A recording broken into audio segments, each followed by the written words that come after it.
Within an informational war Russia has started against Ukraine, the Kremlin propaganda machine never stops.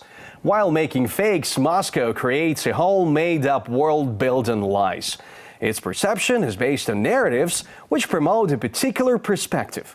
Most frequent narratives Russia has used during this week, next in our weekly review. Russia is a victim. While attacking peaceful Ukrainian cities, Kremlin has always made excuses to justify its aggression. A statement that the West wants to destroy Russia is one of them. Russian propaganda claims that Ukraine is not a sovereign state, but an anti-Russian project, financed by the West to destabilize Russia. It's very difficult for Russian propaganda to explain why Russia is still fighting small towns in Donbass and cannot get any signs of victory or in many months. So that is why Russian propaganda tries to explain to their own audience, to Russian citizens, that Russia fights not with Ukraine, but with the whole NATO, with the whole Western world. Within this narrative, Politnavigator's pro-Kremlin news agency publication states that Ukrainian President Volodymyr Zelensky has made an announcement that after the occupation, Kyiv would hand over Crimea and Donbass to Russophobic Westerners.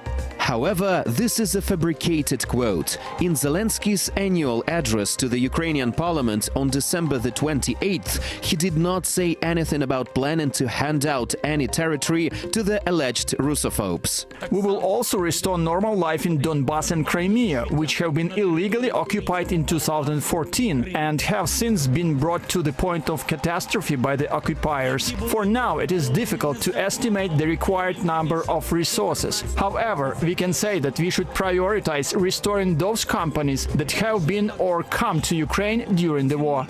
Russian President Vladimir Putin has also invoked World War II to justify Russia's invasion of Ukraine. Allegedly, Russia's offensive aimed to denazify Ukraine. Following this narrative, Russian Telegram channels used photos of Third Reich Christmas decorations from exhibitions in German museums to claim that Ukrainians decorate Christmas trees with swastikas. The Stop Fake Project journalists debunked the fake. Two photos showing Christmas decorations with Nazi symbols on a Christmas tree were taken back in 2013 in Ulm at the Museum Brot and Kunst exhibition of Third Reich Christmas tree ornaments. There are many publications about this exhibition in German, English and Russian.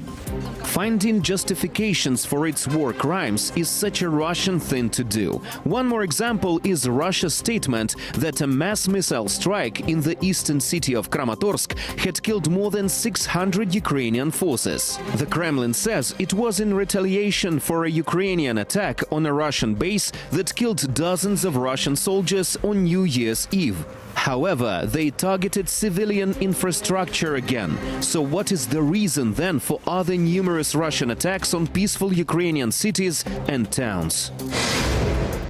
By using different languages, Kremlin media are spreading the narrative that the world can change its opinion about the aggressor country because of its dependence on Russian oil and gas. Within this message, a pro-Kremlin News.ru website publication claims that the International Monetary Fund has allegedly admitted that half of the countries of the European Union will face a recession in 2023 due to Ukraine.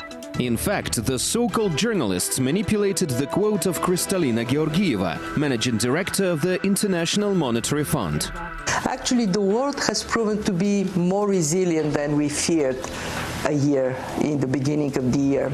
We look at the response to the energy shock in Europe, and Europe is moving towards independence from Russia decisively. Yes, there will be a tough winter. Maybe the next one would be even tougher. But freedom from dependence on Russia is coming. Putin protects Russia. The majority of Russia's fakes are aimed at the Russians themselves. This way, Kremlin is supporting the imaginary picture of the world created for Russians. Number one aim of Putin and his friends is to keep the power in Russia.